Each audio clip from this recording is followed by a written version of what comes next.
Welcome to the video lecture. This is class number 8. In this video lecture, I am going to teach you the construction of hyperbola. So we can see the problem. Construct a conic when the distance between directrix and focus is 60 mm and eccentricity E is equal 4 by 3. Name the curve, full stop. Draw the tangent and normal at a point P 60 mm from the directrix.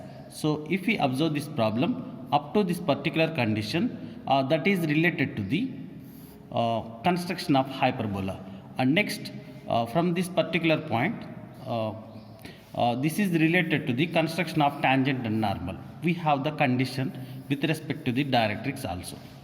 So we can move to the construction of hyperbola. Yes, this is the given data which is available in the problem.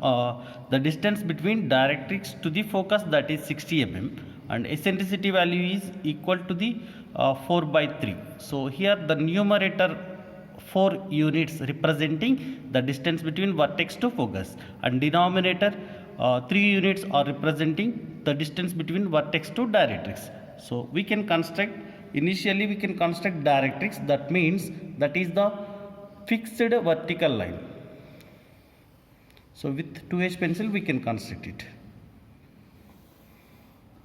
Then we can mark a point here, and we can take any length for the purpose of constructing the directrix, and we can mark a point anywhere on this line. Then we can construct the line exactly perpendicular to the directrix. That line is called axis. Here this line is axis and this is the directrix. I can give the naming, that is D. D means it is not a point, it is a vertical straight line. So after that we can mark focus point, that means fixed point which is located on the axis, that is 60 mm away from the directrix. So here yes, this is the focus point which is available 60 mm away from the directrix. We can show this dimension also because it is available in the given data.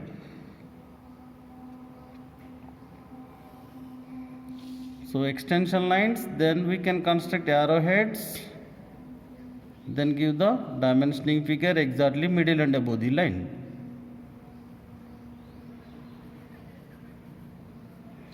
Yeah, here the dimensioning figure is 60 mm, so we can write it here. And next depends on the eccentricity, numerator plus denominator values. We should divide this df into number of equal parts. So here numerator 4 and denominator 3. So totally here we will have 7 units.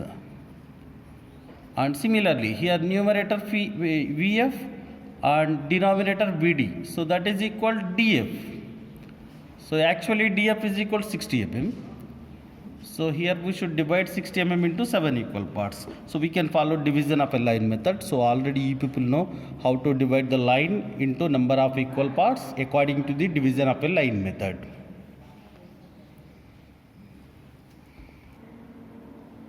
Okay, here I am going to divide this DF 60 mm into 7 equal parts. So we can follow division of a line method. So from the directrix point, which is the intersection of axis and directrix point, we can construct an inclined line. You can take any inclination. Here we have to divide this one into the 7 equal parts, so that I can take 7 centimeter line with any inclination. Then we can mark 7 points with equidistance. Here I am taking 1 centimeter gap between the points. So in this way we can divide this one into 7 equal parts. 1, 2, 3, 4, 5, 6, and this is 7th point. And next here I can say this is 7th point is the last end of this line. D7 line end point is 7. Similarly DF end point is F. So we should join both the end points by means of a straight line. So we should use drafter properly. Here fix the drafter with 7 to F, then join 7 with F. Then move on to the sixth point. Construct the line parallel to the previous line. Similarly, we can draw the line parallel to the previous lines from each point to meet the DF line.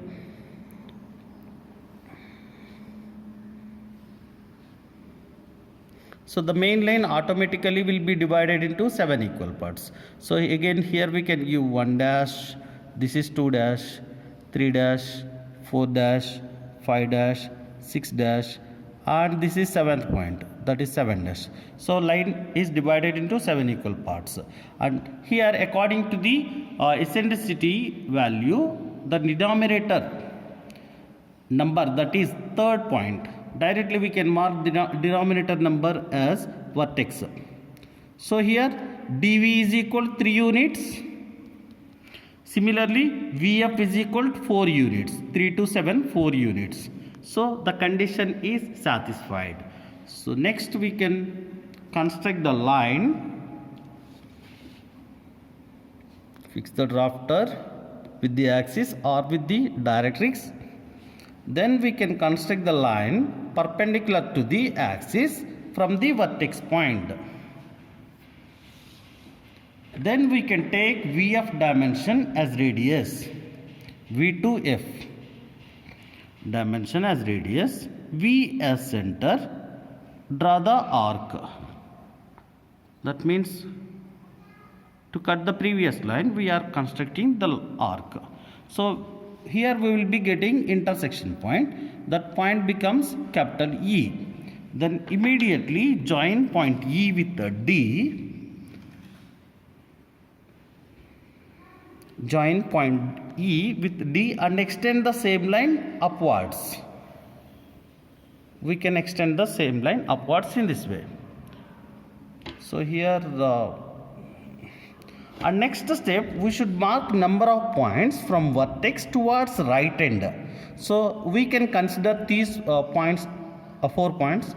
So here I can say this is first point, second one, third one, fourth point. And similarly we can mark 3 more points. From the focus here I can mark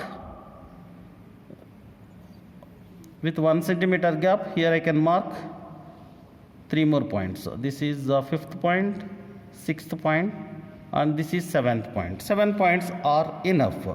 And next step, give the number also. This is 5, 6 and 7. And next step we should draw the lines perpendicular to the axis and passing through that particular point. So here this is the first line passing through the point number 1. Similarly second line passing through the point number 2. Third line passing through the point number 3. And similarly fourth line is passing through the point number 4. And next fifth line is passing through the point number 5. And sixth line is passing through the point number 6. And extend the same line downwards. And here this is the last end point. 7 points are enough. No need to take more than 7 because it will consume more time. So after construction has been completed, that means perpendicular line construction has been completed. Next we should give the numbering. If it is 1, here this point becomes 1 dash. If it is 2, this one becomes 2 dash. Similarly we can give other numbers also. 3 dash, 4 dash, 5 dash, 6 dash, and this is 7 dash. That is over. And next with the help of protractor, with the help of compass, we should construct the arcs. So here we should see how to construct the arcs. Yeah, from 1 to 1 dash dimension. Yeah, from 1 to 1 dash we can take this dimension as radius and focus point as center. Draw the arcs on the first line. So here we will be getting P1, and similarly we can construct the arc downwards on the first line. So here we will be getting Q1. Similarly we can take 2 to 2 dash dimension as radius. Yeah, this dimension as radius. And next focus as center, construct an arc on the same line, that means second line. Yeah, here we will be getting Q2 and this is P2. And similarly we can take 3 to 3 dash dimension as radius. Yeah, this is 3 to 3 dash dimension. And next we can take focus point as center. Draw the arc on the third line. So upwards we will be getting P3 and downwards we will be getting Q3. And next we can take 4 to 4 dash dimension as radius. Again focus point as center. We can draw the arc on the fourth line. So here we will be getting P4 and here we are getting Q4. And similarly we can construct the arcs on the fifth line and sixth line and seventh line also. Yes, similarly we will be getting the remaining points in this way. So we can give the number of that particular point also, P1, P2, P3, P4, P5 up to P7. Similarly Q1, Q2, Q3 up to Q7. Yeah, and this is the procedure to obtain these particular points. No need to write this procedure in the drawing sheet. For your understanding purpose, I have written this particular procedure. Okay, that's it. And next step, once we got the points, we should join all the points in the correct sequence with the help of 2H pencil initially. So join all the points with 2H pencil so that we will be getting the guided curve. So on that guided curve, we can construct the hyperbola with HB pencil.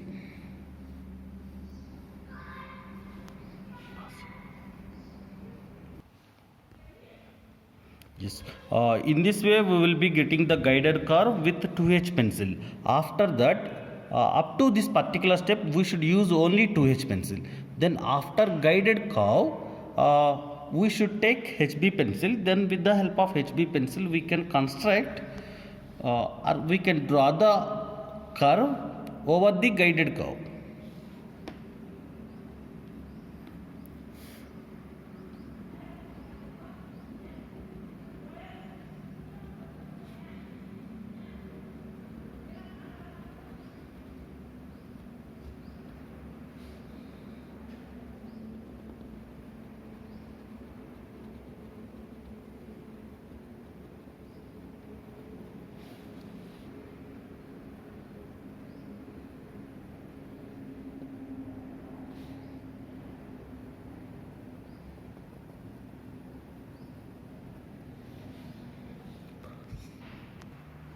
Okay, finally we will be getting the hyperbola in this way. Then after that we should give the subtitle of that particular diagram, that is hyperbola. Within the guidelines we can give the subtitle. Exactly below the diagram we can give the subtitle. So for that purpose here I am taking two guidelines. And with 7 mm gap I can construct another guideline. So within the guidelines we should write hyperbola. Okay, so finally we can write the subtitle of this particular diagram, hyperbola including eccentricity also, that is E is equal to 4/3. Then after that we can move to the second part of the problem, that is related to the construction of tangent and normal to the hyperbola. So draw the tangent and normal at a point P 60 mm from the directrix. So here we are going to mark a point 60 mm away from the directrix. So that is it. So for that purpose we should use drafter properly, not compass, because here directrix means it is a line. So we should fix the drafter with the directrix, that is the shorter scale with directrix. And next here we are having 60 mm dimension. Then here we can move this particular drafter towards the directrix, that means upwards. So we can see where this 60 mm is touching with the hyperbola. So we can move it upwards. So at this particular point, shorter scale is coinciding with directrix. Similarly, on the larger scale, this one is touching with the hyperbola. That particular point is showing 60 mm gap between the directrix and hyperbola. So we can mark this point as P. that is the point for constructing tangent and normal. So we can give the dimension also at this particular position.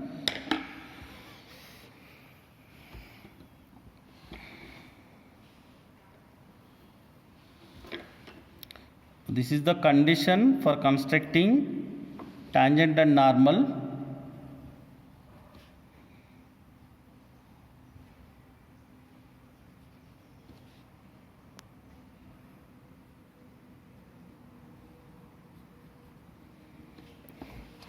So here this gap is 60 mm from the directrix to the point P. That is it. And next, once we got point P, we should join point P with focus. So already we have one more line here. So we can consider this one as the joining line from P to F. So next step, we should construct the line perpendicular to the PF line to meet the directrix. So that here we will be getting the line. So this line becomes the line perpendicular to the PF. So here we can say this is T.